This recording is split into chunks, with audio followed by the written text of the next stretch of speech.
When you think about the greatest wide receivers in NFL history, names like Jerry Rice, Randy Moss, and Larry Fitzgerald probably come to mind. But what if I told you there was another receiver who was just as dominant but has almost been forgotten by history?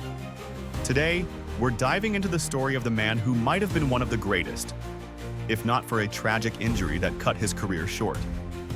Sterling Sharpe's journey to the NFL started in the small town of Glenville, Georgia. Growing up, he excelled in football, and his talent eventually took him to the University of South Carolina. There, he set multiple records, showing off his speed, strength, and hands. He was the complete package. In 1988, the Green Bay Packers made him the 7th overall pick in the NFL draft, and from that moment, he took the league by storm. In his rookie season, Sharpe gave fans a glimpse of what was to come, racking up 55 catches for over 790 yards. It was clear that the Packers had found their star. From 1989 to 1994, Sterling Sharpe was simply unstoppable. He led the NFL in receptions 3 times, including an insane 1992 season where he set a then NFL record with 108 catches. He was the definition of a go-to receiver, combining speed, size, and hands to dominate defensive backs.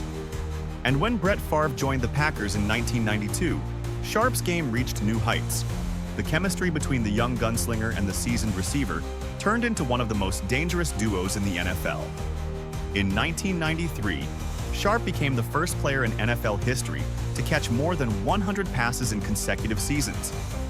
But just when it seemed like nothing could stop him, tragedy struck. In the final game of the 1994 regular season, Sharpe suffered a severe neck injury. The diagnosis? Cervical spine stenosis. Sterling Sharpe is down.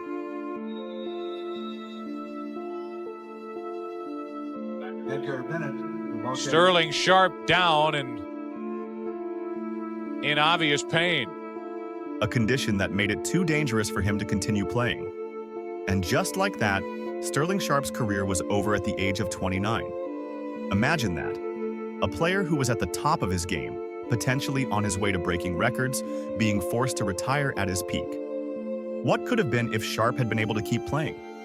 It's one of the biggest what-ifs in NFL history.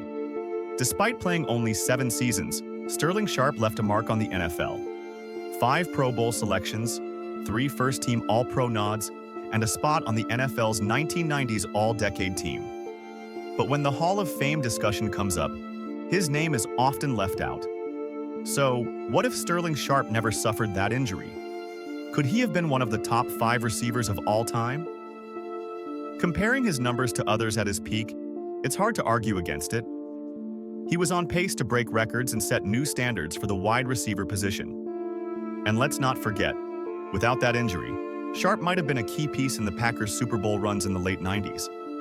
Could he have changed history for that team? It's a tantalizing question that we'll never truly have an answer to. Sterling Sharpe may be one of the forgotten greats, but his impact on the game and his brief brilliance deserve to be remembered. So next time you're talking about the best receivers in NFL history, make sure to mention Sterling Sharpe. He may not have a bust in Canton, but his legacy lives on through the highlights and what might have been. Thanks for watching, and if you enjoyed this video, hit that like button and subscribe for more deep dives into sports legends.